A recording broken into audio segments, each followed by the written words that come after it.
This next song is a song I couldn't have written without Big John playing bass and singing, as you will hear, in a rather extraordinary voice. It's a song about a singer from Dayton, Ohio, whose name is Mr. Tanner. And he's a man who comes to New York City to sing and get reviewed. And I suspect in Germany there are papers sort of like the New York Times. The New York Times in New York is trying to be, very snotty and erudite and high class. And occasionally they're a little bit brutal in the way they treat people. And listen to the story about Mr. Tanner.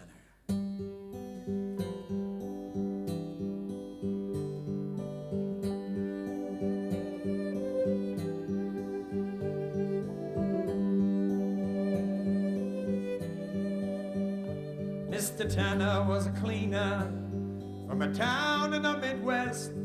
And of all the cleaning shops around, he'd made his the best. But he also was a baritone who sang while hanging clothes. He bragged the scales while pressing tails and sang at local shows. His friends and neighbors praised the voice that poured out from his throat. They said that he should use his gift instead of cleaning coats.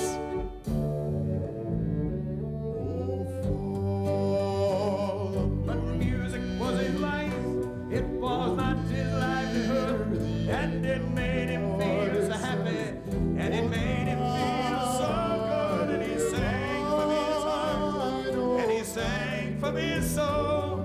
He did not know how when he sang, it just made him whole.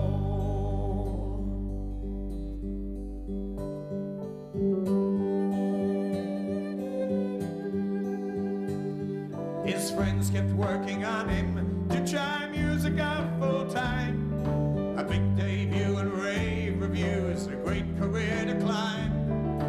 Finally they got to him, he would take the fling. A concert agent in New York agreed to have him sing.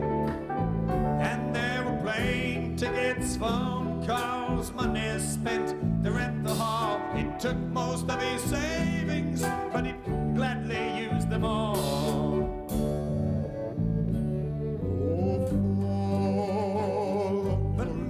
Was his life, it was not his livelihood. And it made him feel so happy, and it made him feel so good. And he sang from his heart, and he sang from his soul.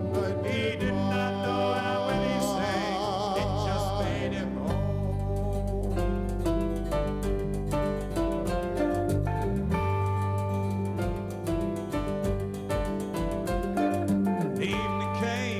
the stage, his face set in a smile, and in the half-filled hall the critics sat watching on the aisle. But his concert was a blur to him, spatters of applause. He did not know how well he sang, he only heard the flaws.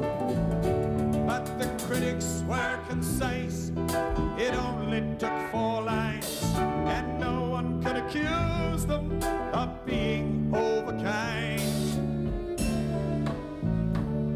Mr. Martin Tanner, baritone of Dayton, Ohio, made his town hall debut last night. He came well prepared, but unfortunately his presentation was not up to contemporary professional standards. His voice lacks the range of tonal color necessary to make it consistently interesting.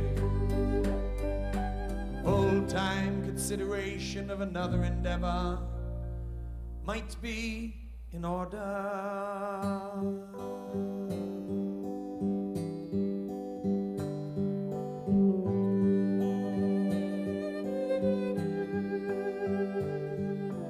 He came home to Dayton and was questioned by his friends, but he smiled and just said nothing, and he never sang again. Excepting very late at night when the shop was dark and closed. He sang softly to himself as he sorted through the clothes.